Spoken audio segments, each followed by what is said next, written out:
Good afternoon, everyone. Thank you for joining today's webinar on building a job-ready workforce for our next generation.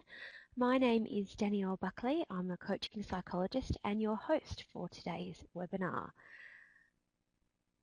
It is 12:30, so we're going to begin now, nice and on time. Today what we're going to be focusing on is how we can build a job-ready workforce. We're going to be looking at some employment trends and generational stereotypes, as well as some of the challenges facing Gen Y entering the workforce today. And then we're going to talk about what we can do about that and how, as employers, we can really try and help young people when they start work, but how we can create a job-ready workforce.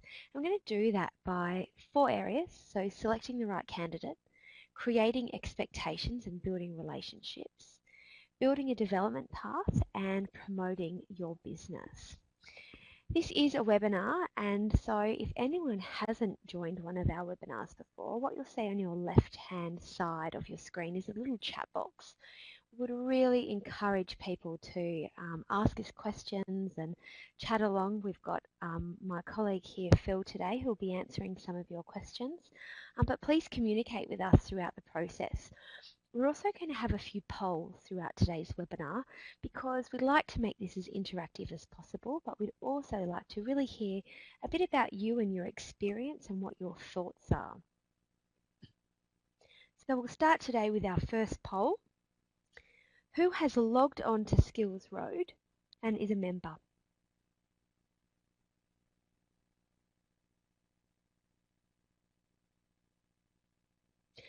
Good to see. We've got quite a few people logging on. Fantastic, filling out the poll. So 45% of you, 50% have logged on to Skillsroad and hopefully are also a member. 37% have not. And then we've got 8% who are unsure.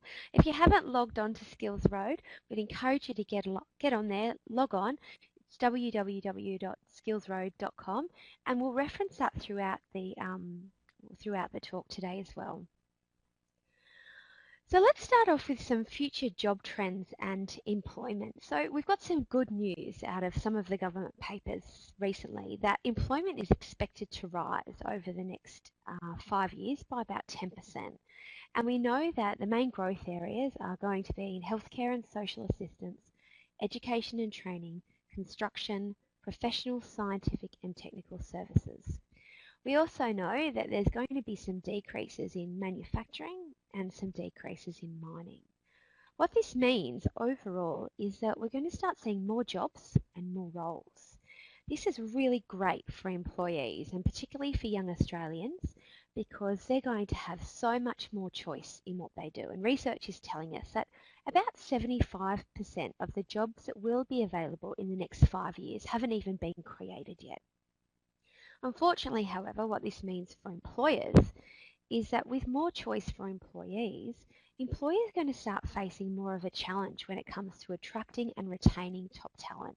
It's going to be harder to keep people because with more choice, if young people are unhappy in their role, they're going to leave. And we already know based on the research that we're seeing a tenure of around 18 months for young people. So it's really important that we can start thinking about what it is we can do even better as employers, what do differently to make sure we get the right talent and we then retain it.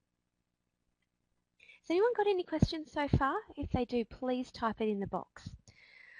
Moving along, so some Gen Y facts, and we'll talk a bit about who Gen Y are and why they present some of the challenges that we have in the workplace in a moment. But we know that there's about 3.1 million Australians at the moment aged between 15 and 24. We know 500,000 of them are not in full or part-time work or study, and commencements of apprenticeships are now at their lowest level since 2001, so dropping from 120,000 to under 90,000. We also know that only 46 in 100 apprenticeships that start actually complete. So the figures are starting to show us that there's a lot of young people out there who are leaving work early or who are not getting into work the way that we want them to. Research is also telling us for every worker younger than 25, there's 2.5 workers over 45. So we really want to start encouraging young people to get into the workforce for many reasons. One, to sustain our economic growth, but two, to start their career journey. And for those of you that don't know a lot about Skillsroad, Skillsroad is one-stop shop for employers, for employees, for students, for parents, for teachers, and it's designed to have everything you need on there to really help young people start their career journey and choose a career and choose a skill and a profession that is enjoyable for them, but also one that's going to find their way through their career journey. So one of the main challenges that we hope that Skillsroad is going to help with is this whole idea of job readiness. So a lot of employers are telling us today that when Gen Y in particular, or young Australians, enter their place of employment, they don't have a lot of work skills. So we've certainly seen this trend with Gen Y, perhaps different to other generations, that when young people start their new role, they haven't had a lot of work experience in the past. So when people are job ready, what we see in young people is them being ready for work. We see that they're employable. So this means that they know a bit about the way the world works from a working perspective. When they're job ready, they've often had work experience before. So they get the hygiene factors of work. We also see that when young people are job ready, they have strengths like persistence and resilience and have the ability to self-regulate their behaviour. We see open and positive attitudes. The big contentious one we see is respect and obviously patience as well. And what we're seeing with a lot of our Gen Ys, and certainly this is not all Gen Ys, but we're seeing some of these skills may not be present amongst many of our young people. I'm going to talk a bit about some of the stereotypes that we see in the different generations, and I do really want to preference this part by saying it is the stereotypes, but I'll talk you through a bit about Gen Y, Gen X and baby boomers, and how this then relates to how they are in the workplace. Does anyone have any questions though before we start? No questions? All right, so let's look at some of these Gen Y stereotypes. So as I said, not every Gen Y is like this, but we do see amongst many of our Gen Ys that they are always connected, so never without their phones. We see as well this whole idea of multitasking, so many young people being on the phone, watching TV, surfing the net all at once. Again, with many Gen Ys, there's this idea that it's important to be an individual and they like to express their individuality, but many feel it's also important to be part of a group. And that's often demonstrated through their use of social media, Facebook, and the affiliation that they have with different groups online. From a personality perspective, we see that many Gen Ys are quite outspoken and optimistic, yet this is married with an inability to take harsh criticism. Sitting underneath this though is that most Gen Ys do still live at home. However, they have grown up in really affluent times, and it's often because of this affluence and because that many still live at home that they are how they are in many of these situations. So while a lot of older generations go to work and have financial responsibilities, when we have a young person who goes to work and doesn't like what happens during the day or quits their job, most still have a home to go to. They still have mum and dad at home. They still have a meal on their table and they still have their clothes washed. So that sometimes lack of resilience and mental toughness that we see in perhaps some of the young Australians that we might work with is often embedded as a result of their environmental situations and the way that they've been raised. So do they have to stick it out at work if it's not working? Probably not. Do we agree? Any questions, thoughts on our Gen Ys?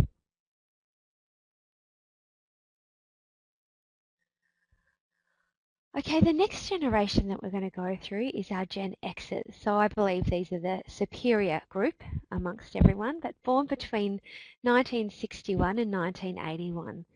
And we see with a lot of our Gen X's that there's quite a strong value around being an individual.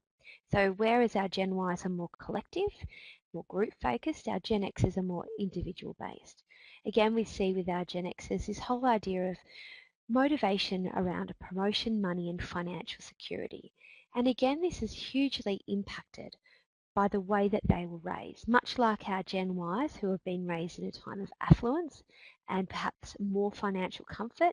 We see many of our Gen Xs were raised when times were a little bit harder for their parents. So most Gen Xs actually had part-time jobs whilst at school. It wasn't uncommon, I know certainly when I grew up, to have a part-time job when you were 14 and 9 months. And most kids had a job.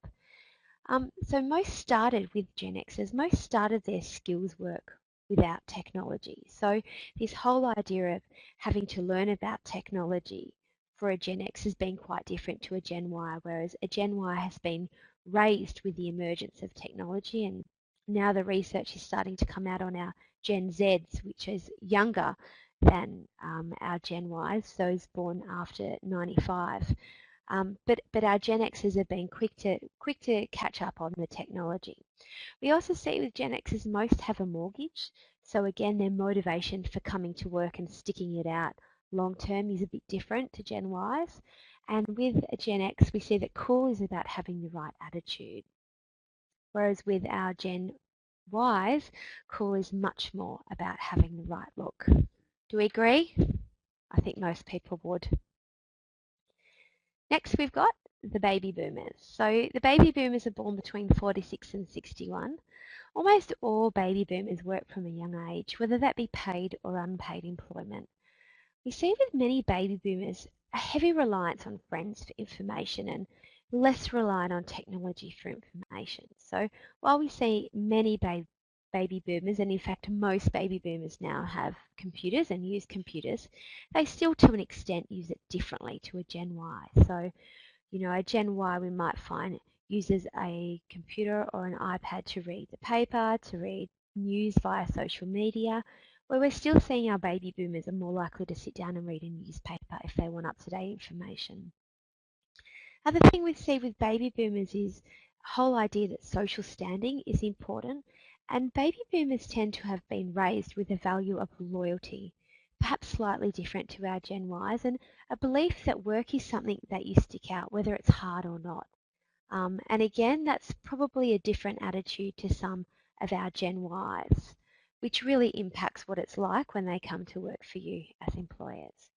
No, you weren't downloaded, you were born. I think this is going to be representative of our Gen Z population because they will just have had so much technology from when they were born. Okay, so why am I telling you all of this and why does it matter for you?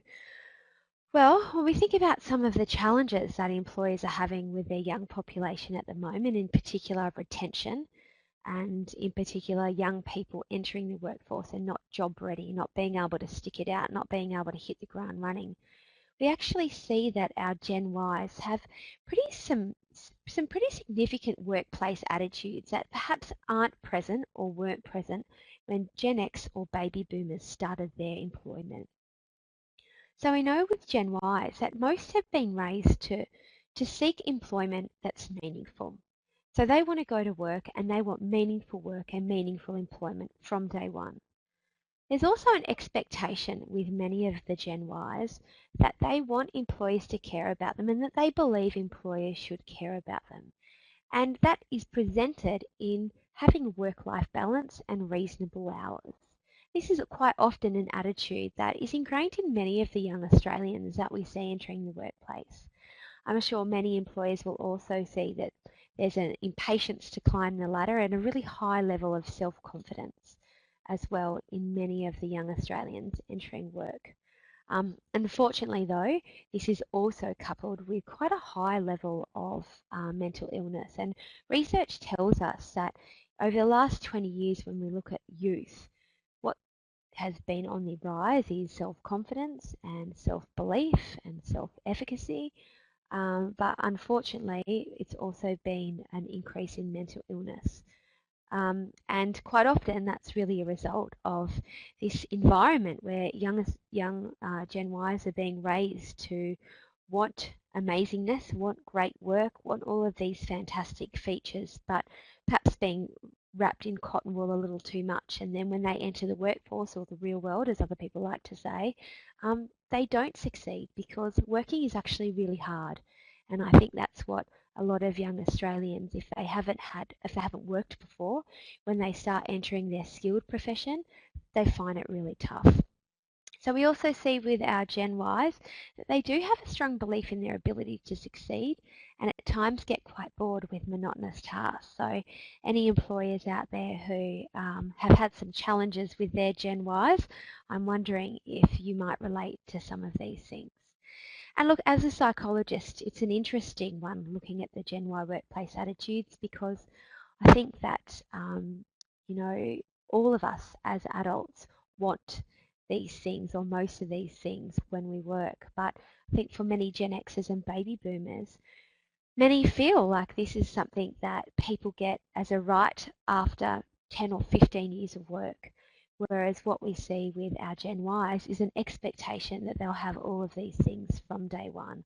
And that can cause some conflict in the workplace.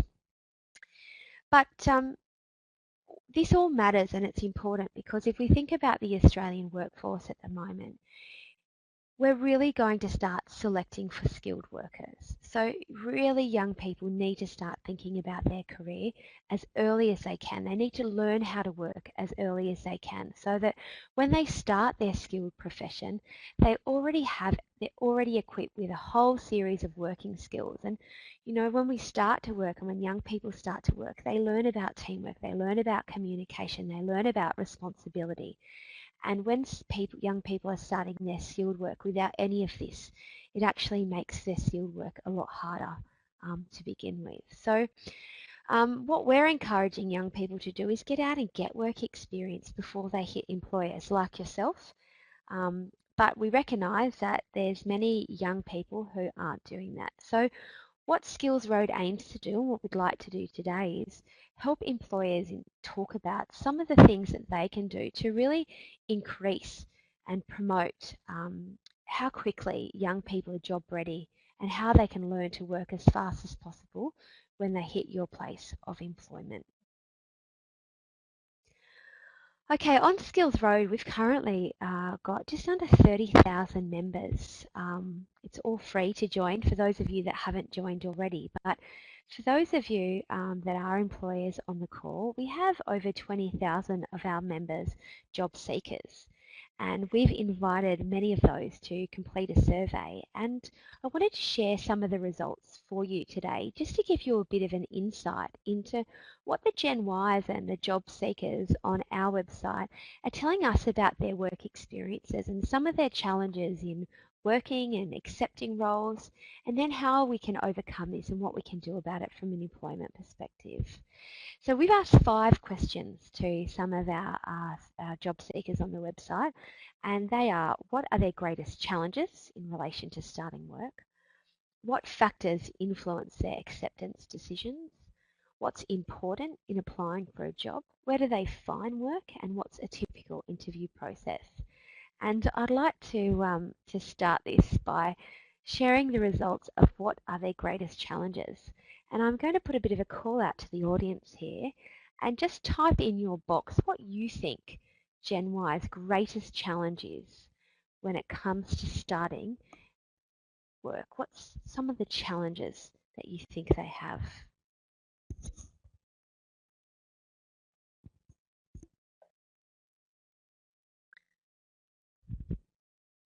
Got quite a few people writing down. That's good to see. So some responses: getting to work on time, finding work without any experience, yep, not knowing what they want to do, lack of experience, motivation. Really good responses coming through. Thank you so much, everyone, for your participation.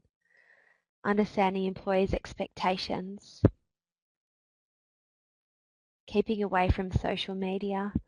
Great responses. So all of these are certainly a factor. However, the greatest challenge for most Gen Ys was actually coping with the hours and the demands of the job. Now, for all of you mathematicians out there who are going to quickly write down that this does not add up to 100, that is correct, it does not. We asked all our job seekers to tick the factors that most affected them, and we had over 50% of people say that the biggest challenge for them is the hours and demands. And it fits right in with everything we're saying, and this is really not a surprise to us, that actually working is one of the hardest and biggest challenges that Gen Ys have um, when they start their role.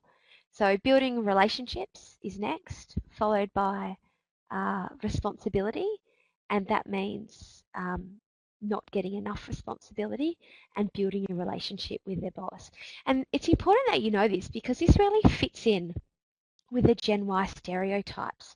So if you think about the Gen Y population, and again I say the word stereotypes, not absolute black and white, personality characteristics, but relationships are really, really important. And when we want to retain young staff and we want to increase their job readiness, relationships is going to be a key thing.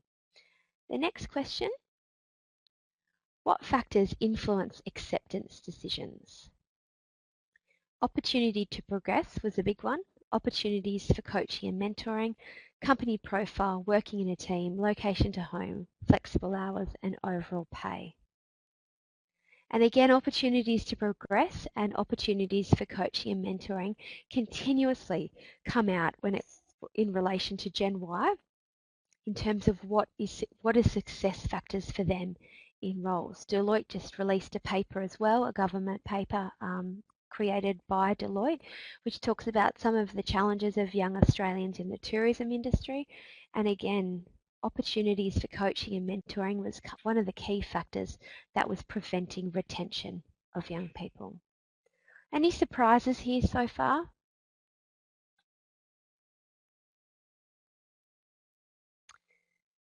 Okay, the third question, the most important factor in applying for a job was the people in the company. So again, coming back to the relationship part, as well as the company profile, company reputation. So for any small employers on the line here listening to today's webinar, I'd really encourage you to start thinking about what are relationships like in your business? What are the relationships like you have between you and your young person? Because this is going to be one of the key factors in how successful they are and how long they stay. Interestingly, pay is not a major factor. All the research tells us that when it comes to happiness and success, money is not one of the most important factors. Relationships and meaning trump money and pleasurable experiences. However, all employers always tell me that I'm wrong and that money is important. I would encourage people listening in today to ask their young person what's important to them because everyone will have a different set of motivations and values. But you know, if you really want to get the most out of them, ask them what's important to them and see if you get these same responses. Where do you find work? Was the fourth question we asked. 41% of our young people said that they find work through other means other than websites, newspapers, the employer's website, Google, LinkedIn or Facebook.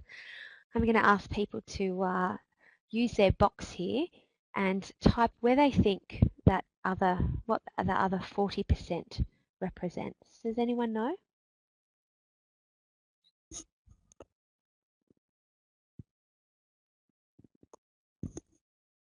Okay, got a few people typing here. Word of mouth, referrals.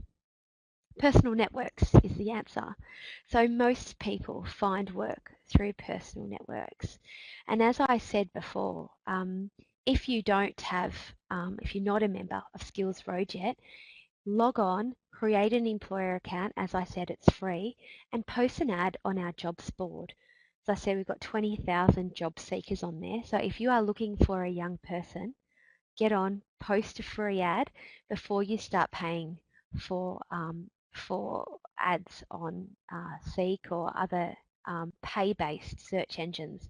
Word of mouth and get on the jobs board for free and look at some of the free resources that you can use. And the fifth question we asked is, what's been your interview process? And the average length of an interview has been 30 minutes, with the average number of people they meet or talk to at the interview stage being 1. Now, for me as a psychologist, 30 minutes with one person is not a lot of time to work out if this is the right person for you and to assess all the things that you need to assess. I recognise everybody is time poor, but if you only have a 30-minute interview and people only meet one person, I'd question the amount of diagnostic information you're getting.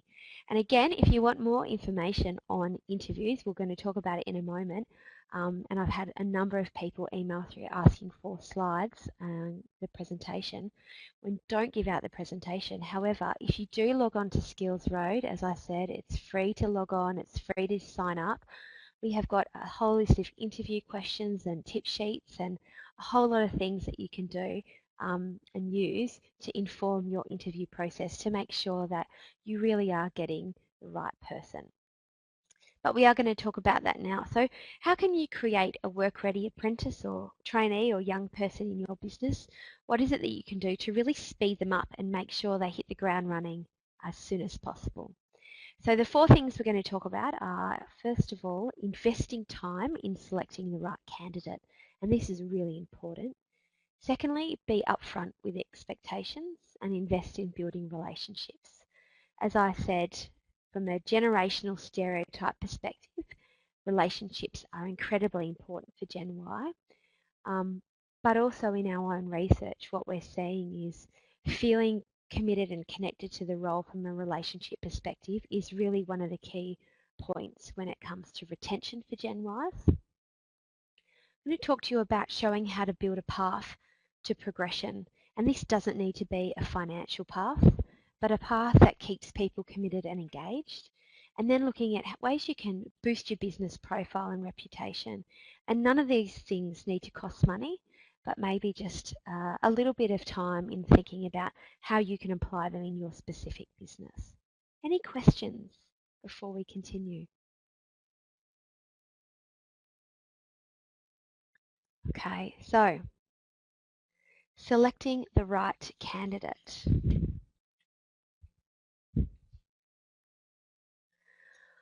One of the most important factors when it comes to selecting people is knowing the attributes that you want from your young person, the young person that you're going to employ. And traditionally, when I speak with employers and I ask about their recruitment process, most people create an ad and they write an ad outlining the skills they want that young person to have. Now, I would argue quite strongly that most skills can be taught. If the attitude is right, then most skills can be taught, and as most employers are technical experts in what they do, having a young green person is a fantastic way to teach some incredible skills.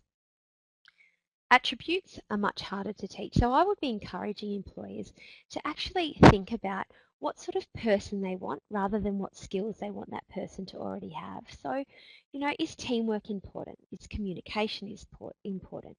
Is persistence important? Is it important that that person can work independently on their own, or is it more important that that person can work in a group? I'd also encourage work experience.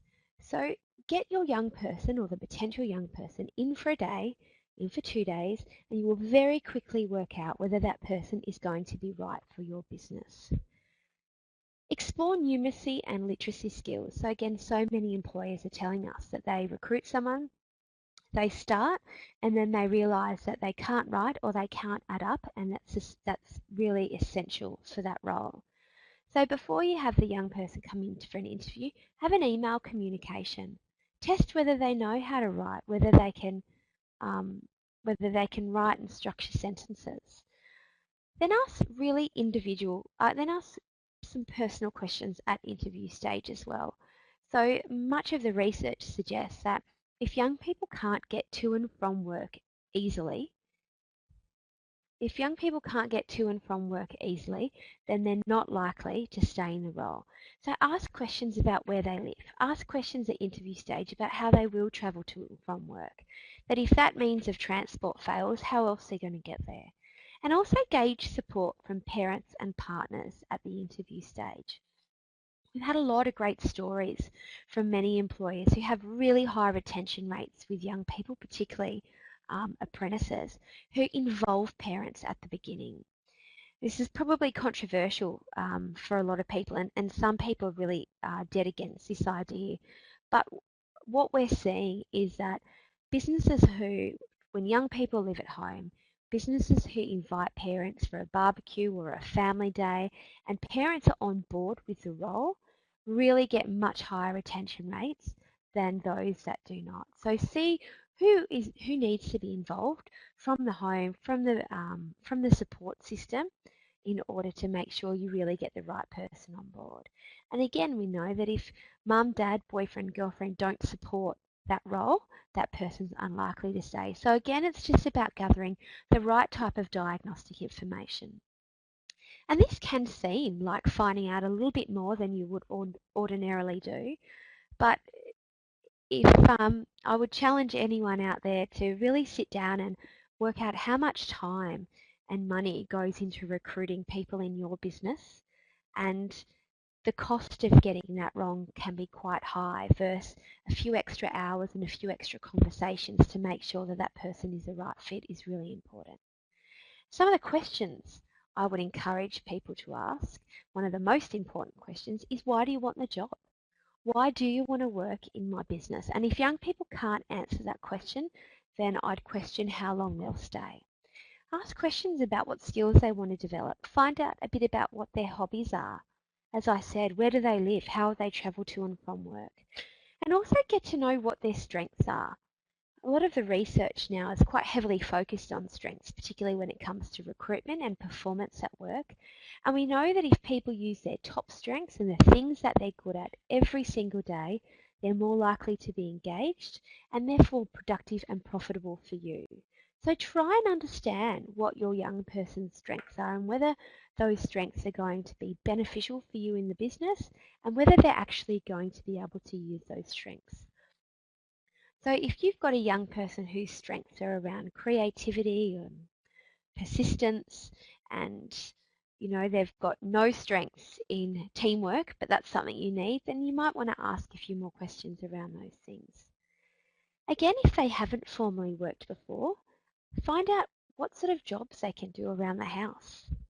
I spoke to someone recently who told me a story about when they were starting work. They were told to go and get a part-time job, and they went and got a part-time job in a restaurant. They needed a kitchen hand, so they hired this guy within about 10 minutes.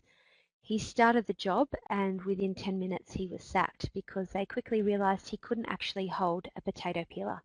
He didn't know how to peel a potato because he'd never been in the kitchen of his house before because his mother did all the cooking for him. So it's really important that you just find out a bit about the person and what they can do before you get them into your business. And another great question is, why are they even interested in this type of career? Again, the research tells us that if the reason why they're applying for the job does not come from some kind of intrinsic motivation, they're not likely to stick it out.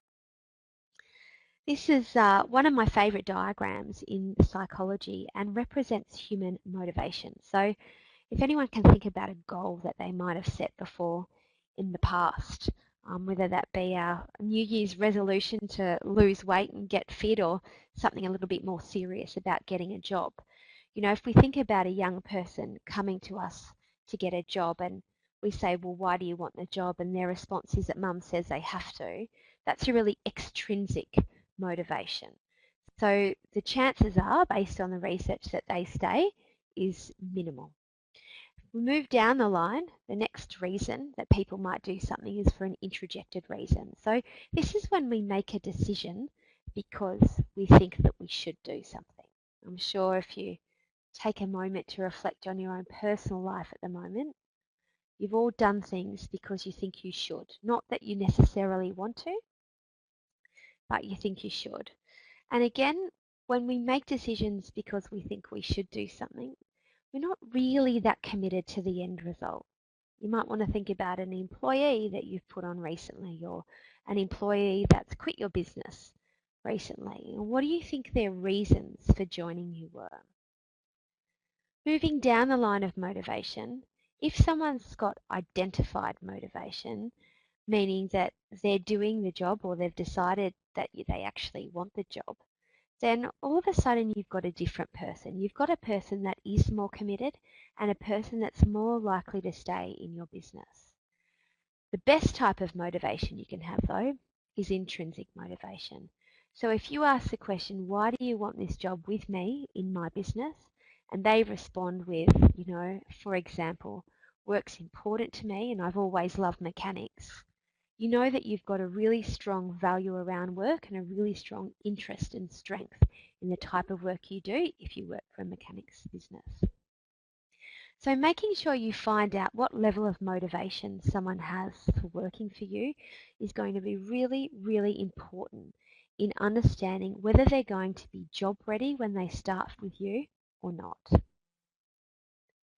Any questions before we move on to the next part?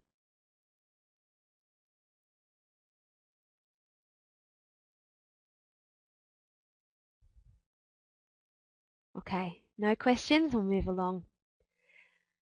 The next part that we want to talk to you about in creating that job-ready workforce is creating expectations and building relationships. I'd encourage everybody to have a think about the last time you started a new role in a new business. How did you feel when you started? What was it like? Were you nervous? Were you excited? Were you stressed?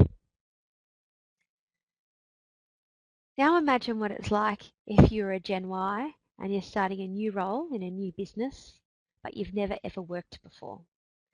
And unfortunately, rightly or wrongly, this is what many employers like yourself are having to deal with. Many young kids are starting their skilled work or their paid employment, having not a lot of work experience behind them. So we know that because of this, some of the biggest challenges that Gen Ys face in starting work are basically A, working and coping with the hours and the demands of the job, and B, building relationships. So while there's quite a high level of self-confidence amongst many young Australians, there's also a level of nervousness that we see when people start work, particularly in regards to building relationships. And that can often look like someone sitting there and not doing something because they're too scared to ask how, and therefore delivering the wrong result or not delivering something on time. So the first thing is creating expectations. And, if we go all the way back to the interview stage, it's really important that we are clear from day one about what the job involves.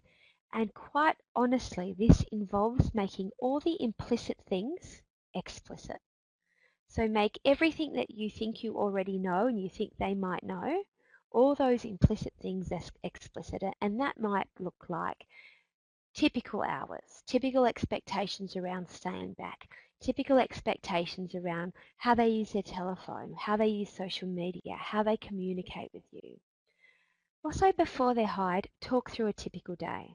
That's why we said work experience is so good, a full day of work experience so they can know what it's going to be like when they start. Talk to them about the challenges that they think they'll face. Be really open in this dialogue and be really open in your communication. Again, on the Skillsroad website, we've got a document on there for you to take away called our Ways of Working Agreement. Our Ways of Working Agreement is a really simple piece of paper, and it's one piece of paper that you sit down and you talk about these really clear expectations from the beginning, and you agree about how you will work together. And then once you have that conversation, just keep checking in beyond induction. So if you think that person's coming in, they're going to hit the ground running and you're going to walk away and they'll just know what they need to do, you're not being realistic. So be realistic in your view of what you can expect of them and also what they're capable of. The research tells us that for your average adult, it takes about 9 months for them to create value in a new business. How realistic are you and what are your expectations about the value that your young person will create? I think sometimes we can get that wrong, particularly when they don't have a lot of working experience. The other thing we've got on our Skillsroad website is a career quiz. So again, the career quiz is a free tool. Some of you may have used something similar in the past. There's quite a few of them out there. But the career quiz assesses individuals' unique personality and motivational style. And it will tell you what each person, what their style is, and then some of the typical roles that might suit them. So parents on the phone, parents on the call, I'd encourage you to get your kids to go and do this. But employers on the webinar, I'd encourage you to get any of your potential hires to go away in their spare time before they start and complete the career quiz. It'll give you a great indication of a bit about what that person's like, what their motivation is, and we know that people usually they're either motivated by results and working quickly and getting things done, or perhaps they're motivated by people and relationships and finally, they might be motivated by facts and figures or a combination of all three. But just getting that information is really going to help you in the way that you build a relationship with that young person. So talk to them a bit about what you're like to work with and what your expectations are. You know, are you someone that you want them to ask questions all the time? Are you someone that likes to, when you're sitting at your computer, if that's what you do, you're not interrupted between this hour and this hour? Be really open in the way that you work and be really, really clear. If you want that person to speed up their job readiness and really hit the ground running as soon as possible. Whether you're a Gen Y, a Gen X, or a baby boomer, it is true that most people leave work because of bad relationships. People, however, are engaged at work when they have good relationships, and that really involves getting to know your young person, spending time with them, finding out what they like, what they don't like, about the job, about their personal life, what footy team do they go for. Making that person feel as though they're in a safe environment is going to be really important. And you know, if you're sitting there listening to this call today and sort of thinking, well, it wasn't like that in my day, you're absolutely right, it wasn't. And it wasn't even like that in my day. I remember when I started my first job, it was, here's the keys to your office, Danielle. You'll see 12 clients a day and put your head down and go for it. And that's what I did. But as we're starting to see with the rise of employment and the increase in jobs, people are going to have more choice. But we know that when relationships are good at work, people are engaged. So if you want to retention and you want an engaged staff, then you're going to need to invest in the relationships and the people that you work with. So be interested in their lives and interested in what they bring to the role if you really want to get the best from them. Any questions before we move on?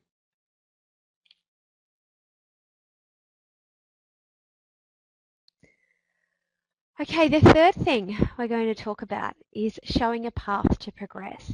So again, in all the research, what we're seeing is opportunities for progression, opportunities for coaching and mentoring are really, really important. Opportunities to work in a company that is sexy and interesting is always going to trump a company where individuals don't have any kind of values, shared value set. And again, what we see with a lot of our Gen Ys is choosing places of employment that they feel their values are aligned to.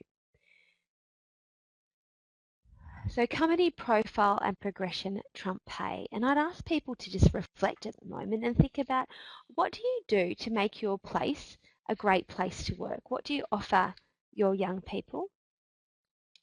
How do you boost your company profile?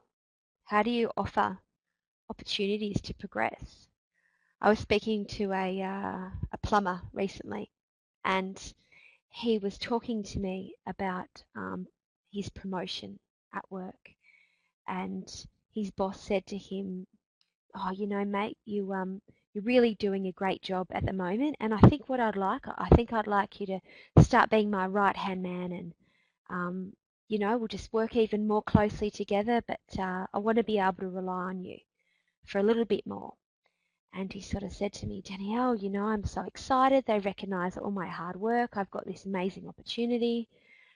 And I said, "Oh, you know, that's great." I said, "So what does right-hand man involve? Like, what's going to be different?" And he sort of looked at me and he said, "Oh, well, gosh, I mean, I don't know." And he didn't know, he had no idea. But the fact that someone had said to him that he was doing a great job and they want him to have that responsibility boosted his engagement, boosted his morale, and made him even more committed to the role, even though what that looked like hadn't been discussed yet. So investing in ways that people can progress within your business is really important. And if you're a small business, that might be something really simple like outlining for them the different types of responsibility they can have when they demonstrate a specific skill set. So whether that be working alone or a change in hours or new tasks. Again, skills are so important with our Gen Ys, and the more skilled that young people can be, the better off they're going to be. And research is telling us now that Gen Ys are going to be the most educated generation that we've seen, and opportunities for tickets, traineeships, and further qualifications are going to be a real holding point and a real retention point if you want your young people to stay. Because offering these things, while there may times be a small financial outlay for you, the benefit that you're going to see from someone doing extra tickets or completing an additional traineeship in what they're currently doing is going to be incredible. So talk to your young person about that, what they want to develop. And if you do have questions about possible traineeships or tickets or qualifications, please get in touch with us at Skillsroad and we can put you in contact with the right people to talk to about what options are available for the young people in your business. There are a number of different funding opportunities for small businesses particularly. So please get in touch with us if you want to know more about what you can do in these areas. But as I said, speak to your young person about what they want to develop. Talk to them about potential paths and make time for coaching and mentoring, both in a formal and informal setting. So in a formal setting, make sure you're sitting down with your young person at least once a month to talk to them about their performance, about how they're going, about what they'd like to develop, about what you're noticing, about the changes that are occurring. This open dialogue really regularly is going to keep people engaged and offer that opportunity for coaching, which every young person is telling us is key in terms of retention for them. But also offer them coaching and mentoring in a really informal way. And this is about their involvement in conversations and having conversations around what do you think we should do? How have you approached this task? What do you think we should do differently? And having that intellectual conversation with them so they're not sitting doing boring, monotonous work, but they're actually having to think about the reasons why they're doing things are again going to keep them more engaged than simply just telling them what they need to do day in, day out. The final thing I'd like you to think about is how you can invest in your business. So Gen Ys rate company profile and reputation as one of the most important factors in selection. So investing in your business attracts the best talent, and I cannot stress that enough. I've got a question that's come through here before I continue that I think more than one person has raised.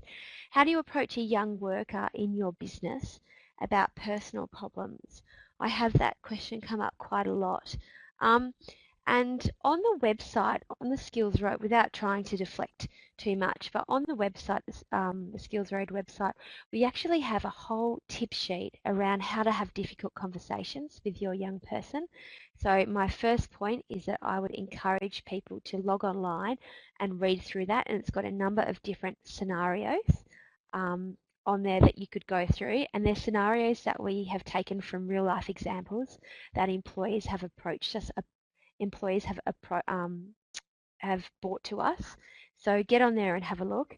The other thing I'll mention if young people are coming to work with personal problems is first of all, it's normal, particularly at that age of your life. So talking to them the best way you can about trying to separate work from your personal life is going to be important, but also recognizing that for everyone, some days are better than others, and how we can tackle that and build resilience around those things are going to be really important. Okay, so investing in your business, what does that look like? So the good news is it's not about having a foosball table for everyone in your factory or warehouse, but it's about just creating a great place to work. And again, it comes back to building really good relationships. But, you know, we know that many of our Gen Ys have incredible technological skills. So we've had some fantastic stories where employers have asked Gen Ys particularly to say, what do you think? What changes do you think that we can make to our business to improve the way our business looks and feels, from our website to our social media presence, and what do you think you can do about it? And we've had stories where we've had electrical companies get their young people to create different apps for their customers. We've had other businesses where they've got their young people to create incredible websites that makes their business look really sexy and glamorous. And there's a whole lot of ways that you can invest in your business to grow your business, as well as engage and grow the skill set of the people that you have. So think about what it is that you can do to make your business a great place to work. And as I said at the beginning, whether that's we've had lots of employers talk to us about having a monthly breakfast barbecue where they all sit down and they cook some eggs on a barbecue and just talk for an hour, and then they go off and go to work. But having your workplace as a safe, secure place where there's good relationships, people talk, and people feel a sense of community from, is going to be an investment in your business that leads to retention. It leads to open communication. It leads to people airing, and particularly young people, airing some of the challenges that they have and building relationships. So the more that you can make time to invest in the softer side and the people side of your business, the more you're going to get people to hit the ground running when they start, but also excel. I'd also think that, it's important for people and for employees particularly to demand excellence and be someone that people want to work for. So invest the time in talking to your young people about what it is they're doing really well, what they could do even better. And feedback can be a really great way of behaviour management and behaviour change. So take a moment to think about, what do you do now to invest in your business?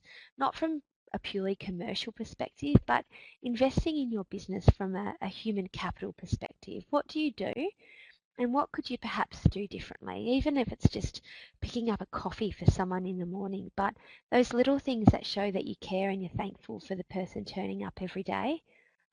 While many of us expect that that's just what they do, showing gratitude is one of the most important factors in investing in your business and creating an engaged workforce.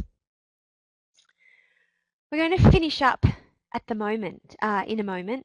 So I'm curious to know, does anybody have any final questions before I share our last poll with you? Any questions on today's talk about some of the things that you can do to create a job-ready workforce with your Gen Ys as quick as possible? So we've covered talking about selecting the right candidate, creating expectations, building relationships, building a development path, and promoting and investing in your business. So thank you for some of the questions coming through.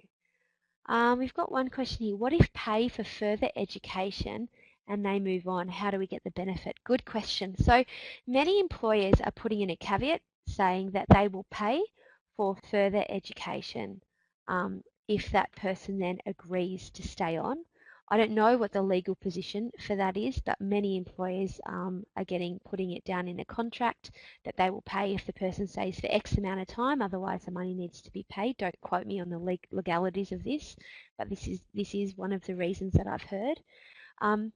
The other thing that I've heard many employers are doing in that situation is just for want of a looking for a better phrase, but just dealing with it, I suppose, that it's a risk that you have to take. And if you do pay for further training and they leave, it's really disappointing and unfair and probably unjust. But hopefully, if it's the right training, your business will actually see the result and some benefit from the training that you've invested in. How do you build a better work ethic in young people? It's a really good question. Again, I think it's important that you have conversations up front about what your expectation of them is. But then I also think that conversations about work ethic are something that happen regularly all the time. And work ethic, I absolutely believe, is also something that is learnt.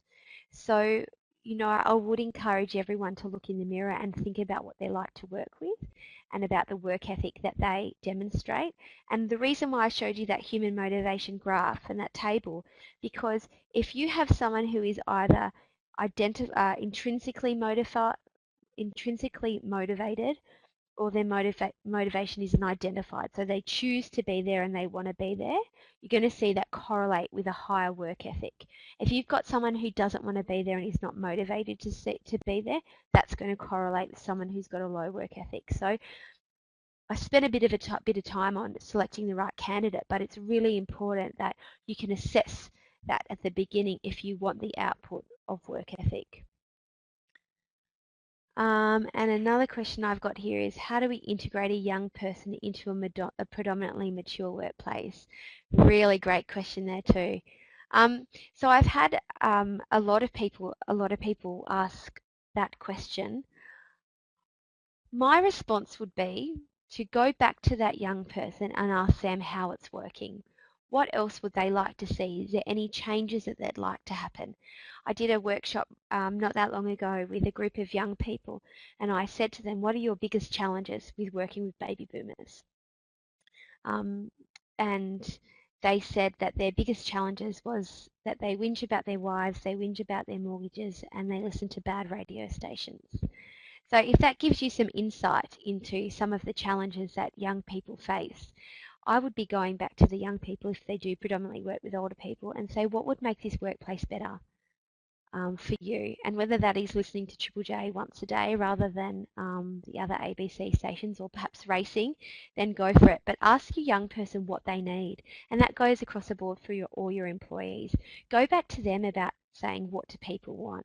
Think back to that human motivation table, because if you're just telling people what they should have and giving them a whole list of options, then sometimes people aren't doing things that they want and you're wasting your time. But going back to people and saying, what is important for you here, then you can create more of an informed decision.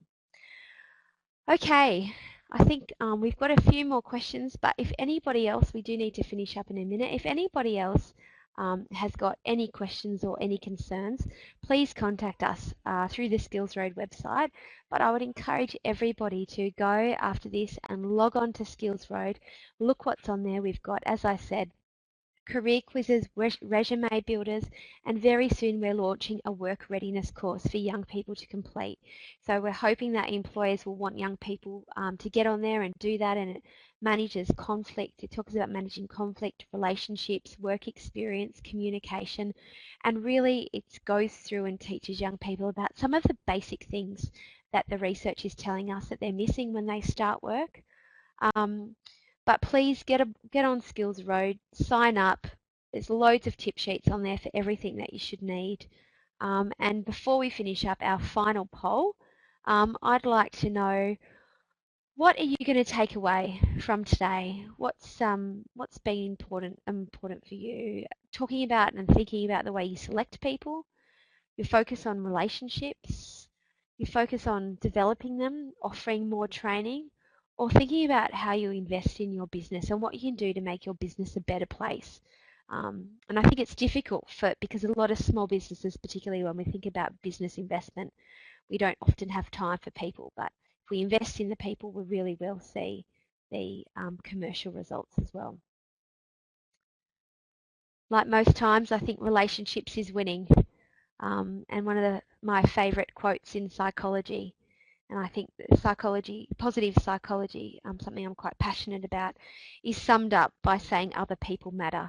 And I'll end today's webinar with that thought, that other people do matter, particularly those that we work with. So if we can take things away from today about the way we work better with our young staff and even some of the older employees that we have, but investing in others is going to be crucial if we want to increase the job readiness and work skills that our young people have, and obviously the retention rate as well. So I'd like to thank you all for your time today. My name is Danielle Buckley, and I really appreciate your time. So please log on to Skillsroad, and all the best with creating a job ready workforce. Thank you.